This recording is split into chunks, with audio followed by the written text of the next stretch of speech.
Welcome back to the lab. Friday afternoon, I've had enough tools down, drinks up, somewhere lying on the march as a cold drink for me.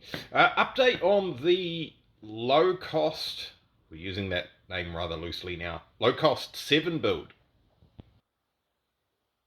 Would you look at that? Would you look at that? That's some progress for you, eh? So finally got around to doing the cage. Q29 material, Motorsport New Zealand, blah blah, stuff and things, complies with the rules as far as the materials at least.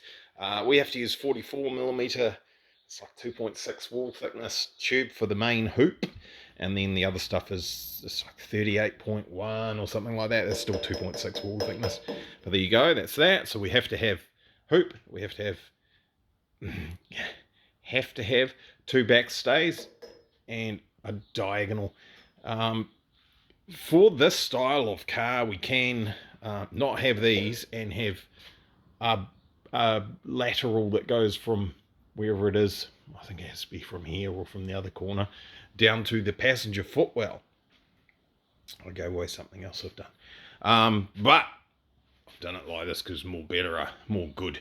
If this is a big incident, your head can be sort of back in this general area and not get hurt, right? Looking at the rules and the regs, might have to do headrests for these seats, but that's pretty easy. I'll put some sort of a bracket on here. I'll just put a little cushion behind the helmet, and that'll be pretty simple. Pretty simple. Nice big 3mm wall thickness, 25mm box section steel gone in here to give some guts. Same as going forward there, which is massive overkill, and then a big plate on here to put our harness attach points onto. You have to have separate harness attach points, but not necessarily separate plates, according to Motorsport New Zealand. Last time I talked to them about a similar sort of thing on an RX-7 we did. I did this part, and then I did this part later, and then because we're kind of not doing things on CAD, etc., we're just getting it done. I've looked at this and I've gone, I should really put a piece across just to tidy that up. So I'll put a little section in here, weld that to that, tag that in. It's going to look heaps better, heaps nicer. Have to have a hole in those plates because there's a shock mount directly underneath that, and that hoop has to be where it is there. That's just the way it is. It's got to be. Took the stuff and things out of the back of the car here and used 25 by 25 by 1.6 wall thickness to do a cross brace in the back to make it nice and good, more betterer.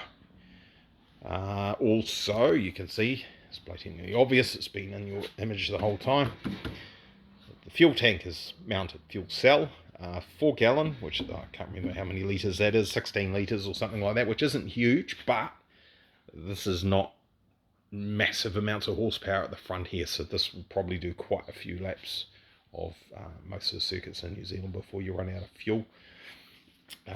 You only have to do probably 15 minutes for a play day and stuff like that, so that will be sufficient. That'll be heaps. That is mounted via just cap screws at the moment. Well, I'll put proper bolts in there later when it goes back together properly. Heaps of them there, right? So there's 5, top and bottom, so 10. So the force they will take before they bust off there is heaps, way heaps, lots and lots. So that's not going anywhere. Pretty well secured in there just by the way the things are designed, right? And we are going to have to put some sort of a panel over the top to seal this. We got Bernie dinosaur juice in here. If this ruptures and has a quantity of fuel come out and it's burning, oxidizing, we don't want it to be burning the helmety thingy here with the person attached to it behind the steering wheel. I've just given away something else that I've done. New steering column. I mentioned in a previous video I went to a local wrecker to try and organise, not our good sponsors, Nissan King by the way, someone different, to try and organise a steering column. We had already talked to Nissan King, and unfortunately there's nothing really in the Nissan lineup that was going to work. So we went to these other fellas, stood and waited forever, and gave up on that, left. So now we've just purchased a proper motorsport collapsible steering column. Don't know about the tape that's fallen down. So that it's got approximately 10 inches of travel there. So we can go a solid one-piece shaft from this joint here down to the steering rack, which is it's just on the other side of the radiator here. There you go. We can go straight from there to there with a one-piece shaft, solid. And then if the front of the car gets squished up, that takes up all the slack, in theory. Well, the first 10 inches anyway. After that, you might be in trouble. I've added... We can just throw that on the floor, can't we? Let's just quietly take this off and discard it with great noise and violence. I've added nice lovely braces here to give this some really good support, because we don't want our steering column wriggling and roggling and moving all around. 3mm plate on there. Try to get another one of these mounts, the same as this arrangement here, to put down here somewhere originally, and then you couldn't buy them anyway. And then I thought, well, hang on, no, we need to seal this anyway, because just here, we just put it on the ground, is a firewall. You need to stop the fire coming from here. It'll be on this side of the car too, because that's where the carburetors are. You'd stop it coming from there through to here to the person holding the steering wheel. So I've made this. That's made out of billet aluminium. It's a relatively loose fit. That's fine. With a bearing, $28 for the bearing. Nice and cheap. That goes on there. Put some screw holes into the firewall. That clamps the bearing into that, and it's sealed, more or less watertight. Certainly fire tight. You're not going to get flames ripping through there and burning our people inside the car. So when I construct the new firewall thing to replace this section here, at least, we'll probably use that, but we'll replace that. You can do that one slightly differently. It's going to be one piece from here and then folded up to the shape that we need to be to align with all the stuff and things. And there'll be a special section over here that is shaped accordingly to get this bearing on the right place. We needed a bearing there, because normally that shaft goes from there, or it did originally, straight through, no universal joint, straight through onto the steering rack. So if you're holding that dead straight, because there's no universal joint there, you only need to support it in one place, just there, and it'll be fine. Now if you put universal joints on there, it's going to wriggle and roggle and move around all over the place, because it's got a pivot point on here. And so your steering wheel, you're going to be doing that while you're trying to drive the car. So that's why we had to put a second attach point in there. So I've done that. That's new. That'll be wifey going to pick up the child. Better hurry up, or all the noises will turn up and ruin our video. Nothing's changed at the front here. This is all same. Nothing's changed. Something's changed. What has changed is, here's our old steering wheel that we won't be using. I did suggest we could make an adapter and put it on here and keep the old wheel.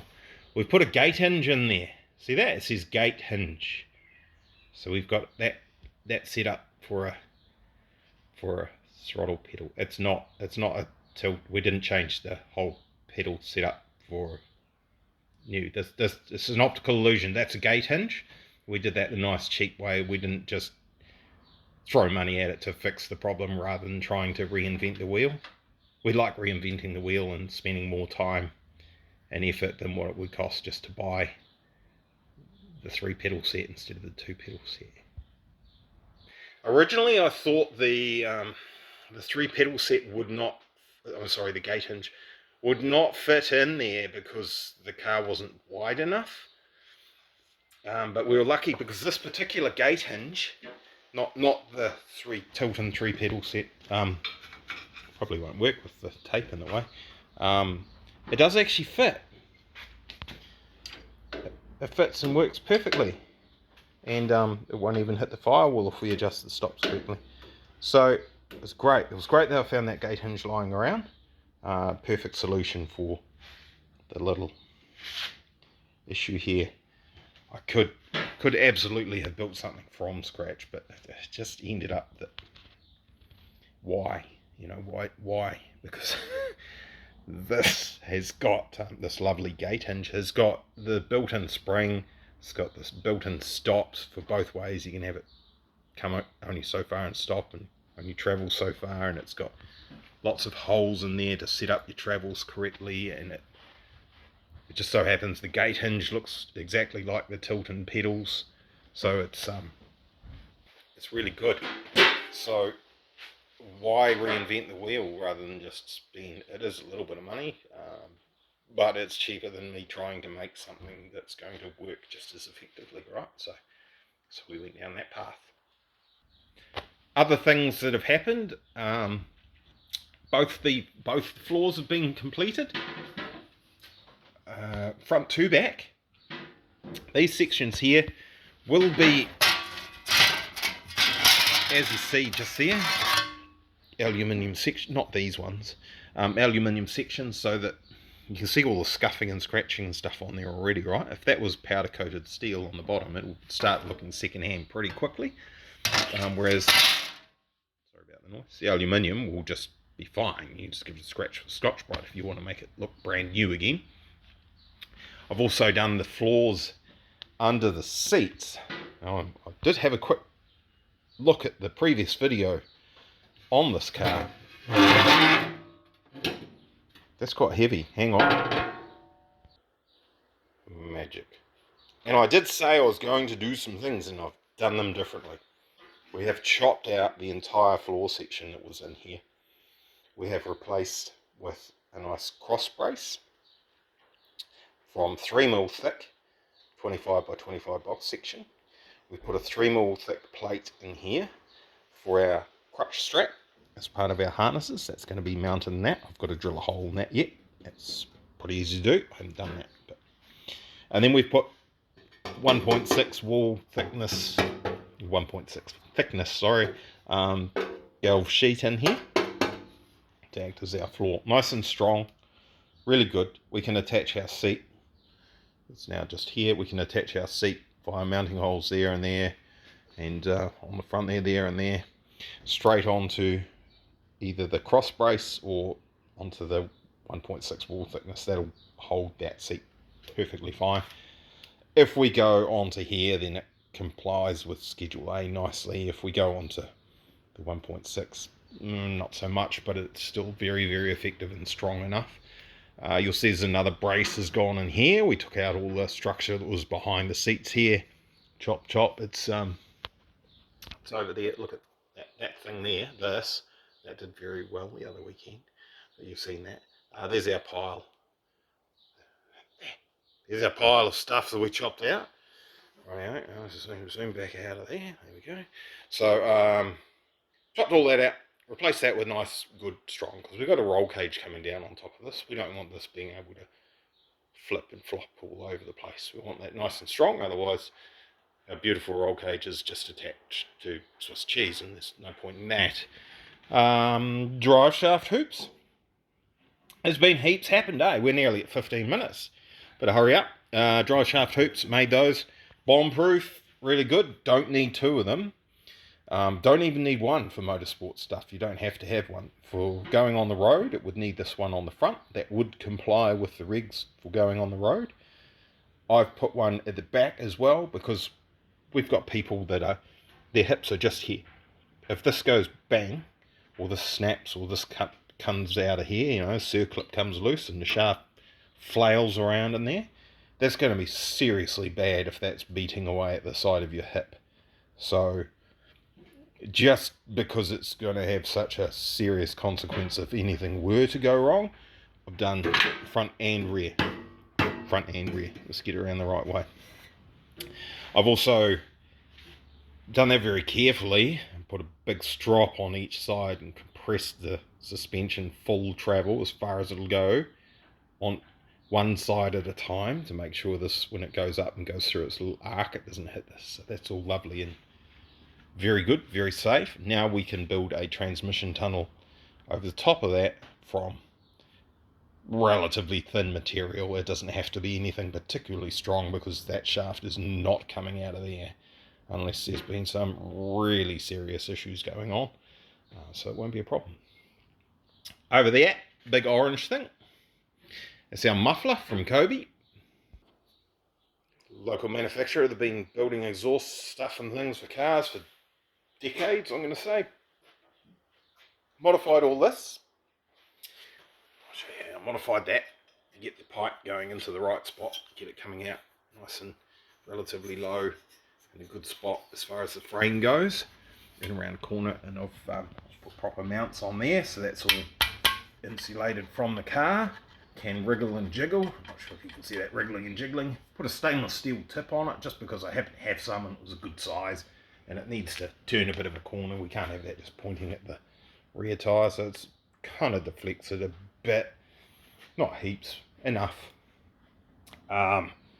We'll make this panel that goes on the side of the car here, the aluminium panel, we'll make that so it attaches with screws, so that we can take that off to remove the exhaust system, and then we can have a relatively close fit to here, so it looks all nice and tidy and all that. Otherwise, if we were going to rivet this piece on, you'd have to take all the rivets undone to get that piece off, to get this one piece exhaust system off. So we'll just make it screw on, and we'll rivet the rest of it down that side. So there you go. It's these are our new front guards that we're going to put on. We're going to make brackets for those as well. They're not attached, they're currently just sitting, just to make it look a little bit prettier, right? So there we go. There's your update. Gosh, 17 minutes of Glenn babbling on a Friday afternoon. I think that's enough for anyone. Thanks for watching. Like, share, subscribe. Share this around to your mates who might be building something like this. And, you know, if they've got some questions and stuff, and they're good questions, I might be able to point them in the right direction of how to do things and stuff and things. Should get in there. Whether we get there before Christmas or not is another thing. Alright, thanks for watching. Cheers, bye. Went bloody good.